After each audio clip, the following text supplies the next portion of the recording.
یو ملګري ښځه حامله کول او د ملګري د خیانت کیسه. په یو کلي کې دوه ملګري اوسېدل، یو حمید او بل فرید. دواړه د وړوکوالي عمر سره لوی شوي وو. هر چا به ویل حمید او فرید د وروڼو نه هم نږدې دي.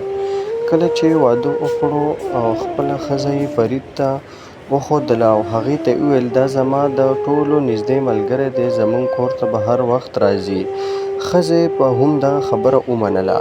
لومړی هر څه ښه و، حمید کار کولو او کور ته به راتلو، د کورنۍ سره به ناست و. فرید به کله کله راتلو، حمید به ویل فرید زما د کور غړی دی. خو ورو ورو فرید ته د حمید ښځې ته بد نظر وکړو.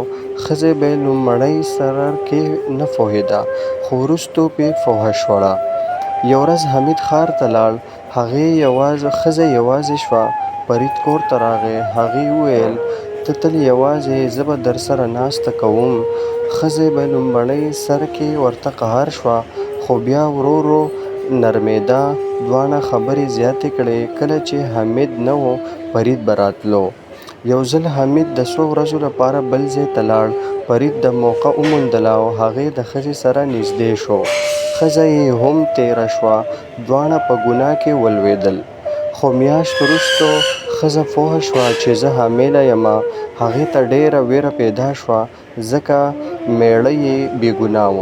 فرید وارخطا شو. هغې غوښتل چې راز پټ پاتې شي، خو د خلکو شکونه زیات شول.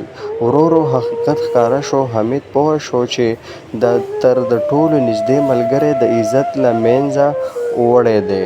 هغه ډېر غمجن شو. فرید رسوا شو، ښځه یې بې عزته شوه، د کور سکون ختم شو. خلکو به ویل هغه څوک چې د بل په عزت لاس وهي، خپل عزت له لاس ورکوي. د ملګرتیا او د باور ساتل ډېر مهم دي. خیانت تل د تباهۍ لار ده. الله نه ویره کوئ او د هر مسلمان لپاره ضروري دي. الله م خوشحاله لره، الله م آباد لره. که داسې ویډیوز تاسو خوښه کیږي، زموږ یوټیوب چینل لایک کړئ، سبسکرایب کړئ او بیل آیکن کلیک کړئ.